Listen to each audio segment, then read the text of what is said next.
Shalom Bapak Ibu Saudara-saudara, Sabtu 13 Juni 2020 kita akan merenungkan Mazmur 134 dan Mazmur 136 dan kita akan mengekspos dari Mazmur 136. Mazmur ini adalah Mazmur yang sangat unik karena seluruh ayatnya, 26 ayat semuanya diakhiri dengan sebuah frasa bahwasanya untuk selama-lamanya kasih setianya. Frasa ini biasanya memang dipujikan terkait dengan bait Allah yang dibangun dan juga terkait dengan pemeliharaan Allah di dalam kehidupan bangsa Israel. Kalimat ini di aransemen oleh Daud ya diberikan kepada tim pemuji di bait Allah ya 1 Tawarik pasal yang ke-16. Lalu kemudian ketika bait Allah ini ditahbiskan oleh Salomo, maka para imam menaikkan lagu ini bahwasanya untuk selama-lamanya kasih setianya. Dan hari itu Sekinah, awan kemuliaan Tuhan turun menutupi akan bait Allah itu sehingga para imam semuanya tersungkur jatuh. Kemudian di pelataran luar Salomo membakar akan menaikkan doa untuk menahbiskan akan bait Allah ini, dan sekali lagi api kemuliaan Tuhan turun membakar habis seluruh korban yang ada di mezbah, dan para imam menaikkan pujian yang sama bahwasanya untuk selama-lamanya kasih setianya. Belakangan nanti ketika bangsa Israel dibuang ke Babel, maka tembok Yerusalem ini diruntuhkan. Dan kemudian Nabi Yeremia mendapatkan janji dari Tuhan bahwa tembok akan dibangun kembali dan umat akan menaikkan pujian bahwasanya untuk selama-lamanya kasih setianya. Dan ketika bait Allah itu benar-benar kemudian dibangun, peletakan dasarnya, mereka menaikkan pujian bahwasanya untuk selama-lamanya kasih setianya. Mazmur 106 dan Mazmur 107 menggambarkan bagaimana Allah menyertai akan pengembaraan Israel di padang gurun, dan Allah membawa pemulihan kepada umat yang berseru kepada Dia, dan diawali dengan judul atau ayat pertamanya bahwasanya untuk selama-lamanya kasih setianya. Mazmur 118 dan Mazmur 136 adalah dua mazmur yang istimewa yang setiap ayatnya diakhiri dengan kalimat bahwasanya untuk selama-lamanya kasih setianya. Saudara, apakah kita sungguh-sungguh menyadari bahwa kasih setia Tuhan itu tetap kekal selama-lamanya? Kasih Tuhan itu setia, tidak pernah berakhir, dan senantiasa terbukti kekal selama-lamanya.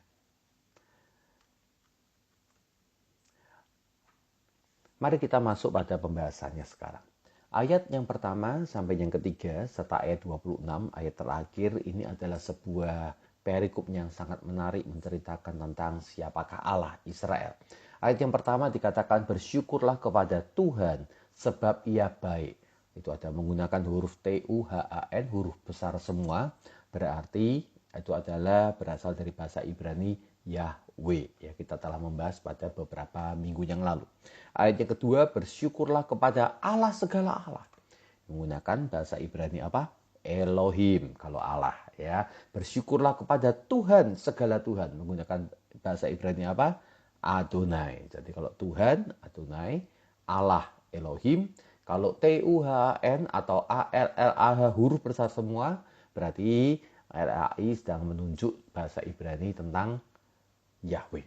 Ya, ayat 26 saya akan sekaligus saja dikatakan bersyukurlah kepada Allah semesta langit. Ini juga istilah yang khusus, yakni Yahweh Sebaot atau Allah penguasa akan seluruh tentara-tentara surga, membicarakan bagaimana Allah adalah Allah yang berkuasa. Mari kita sedikit belajar lebih dalam mengenai nama-nama Allah ini.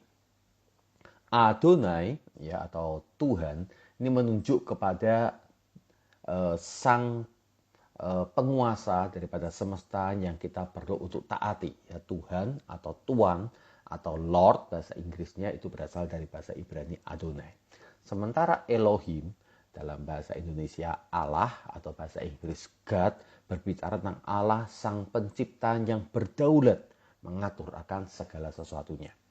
Kalau Yahweh ya YHWH biasa diterjemahkan Tuhan atau Allah huruf besar semua oleh LAI.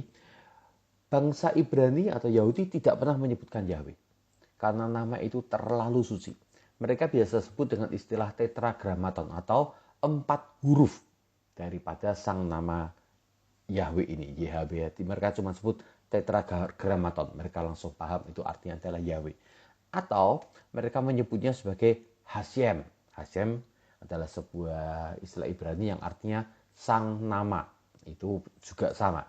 Pokoknya kalau mereka melihat YHWH, mereka menyebutnya cukup Hashem. Itu artinya adalah sang nama.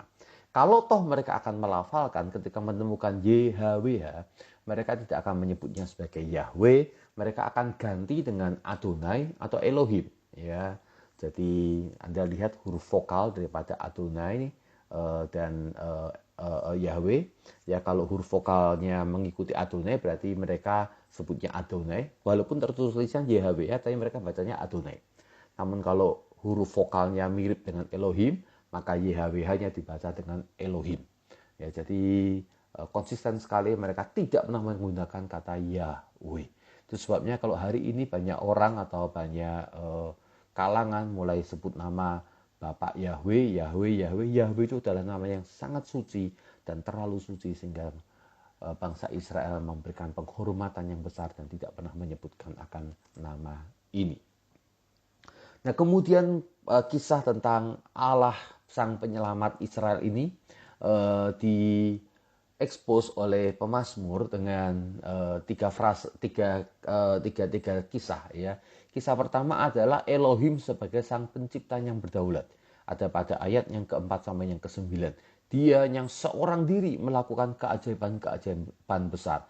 Dia yang menjadikan langit dengan kebijaksanaannya. Dia yang menghamparkan bumi di atas air. Dia yang menjadikan benda-benda penerang yang besar. Matahari untuk menguasai siang. Bulan dan bintang-bintang untuk menguasai alam. Berbicara tentang Elohim, Allah yang mencipta. Lalu kemudian masuk pada peran dari Yahweh. Yahweh itu adalah Allah penebus atau Allah penyelamat. Digambarkan pada ayat yang ke-10 sampai yang ke-20. Dia yang memukul mati anak-anak sulung Mesir. Dia dan membawa Israel keluar dari tengah-tengah mereka. Dengan tangan yang kuat dan dengan lengan yang teracung. Kepada dia yang membelah laut Teberau menjadi dua belahan. Dan menyeberangkan Israel dari tengah-tengahnya. Dan mencampakkan Firaun dengan tentaranya ke laut Teberau. Dia yang memimpin umatnya melalui padang gurun. Dia yang memukul kalah raja-raja yang besar dan membunuh raja-raja yang mulia. Sihon, raja orang Amori. Og, raja negeri Basan. Lalu kemudian berbicara tentang Tuhan sang penguasa atau Adonai sang pemelihara ini.